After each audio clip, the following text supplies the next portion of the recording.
Hello guys, I hope you all are having a nice weekend. Well, this pork roast recipe has been long overdue, but I finally managed to put it together and upload it for you all. So please keep watching to get the perfect pork roast using minimum ingredients. After washing the meat thoroughly, I have boiled the meat in some salt water. Along with that, I've also added some fresh herbs and dried orange peel.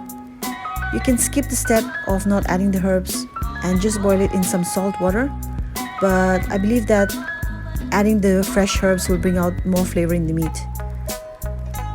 After boiling them for about 30 minutes, I've let them cool down a bit.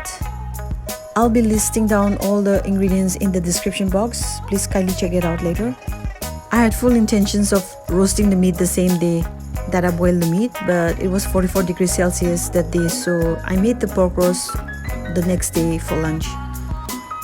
So this technique is also good for preserving the meat. But for that, make sure that the meat is dried properly and then store them in an airtight container or use a cling or a plastic wrap. I'm just gonna be cooking this tree because it's just me and my husband.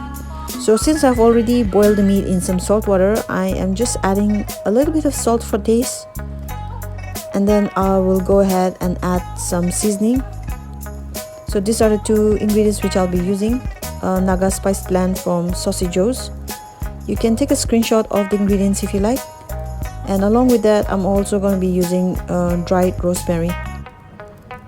And in case you don't have any of this, do not worry, you can just use red chili powder and salt. Make sure that you coat the meat really well with the spices. If you have time, let it rest for about 5 to 10 minutes. And that should do it.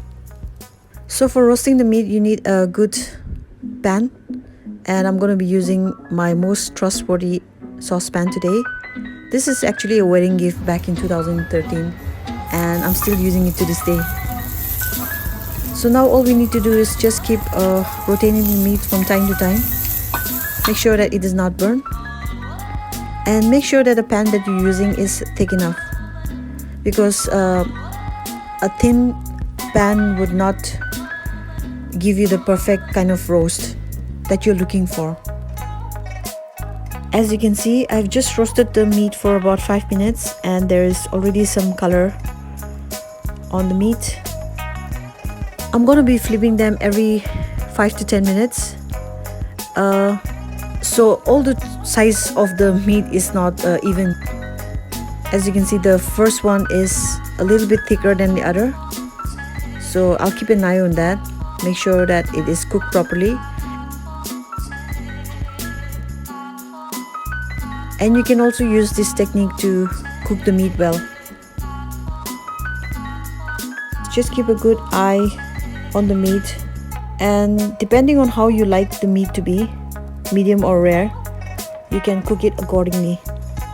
And what I also do is, once I'm done cooking and roasting all the meat, I collect the lard in a bowl, let it cool down for a bit, and then using a sieve I then strain the spices, and then later I shift the lard in a container and then store it in the fridge, and then use it for my other Naga recipes. I'll add a clip of that step in the later part of the video. So that's about it, folks.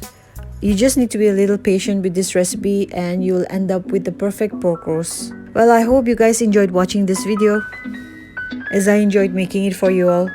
Thank you for watching this video. Please do remember to subscribe if you haven't already, and I will see you all in the next one. Thank you for watching.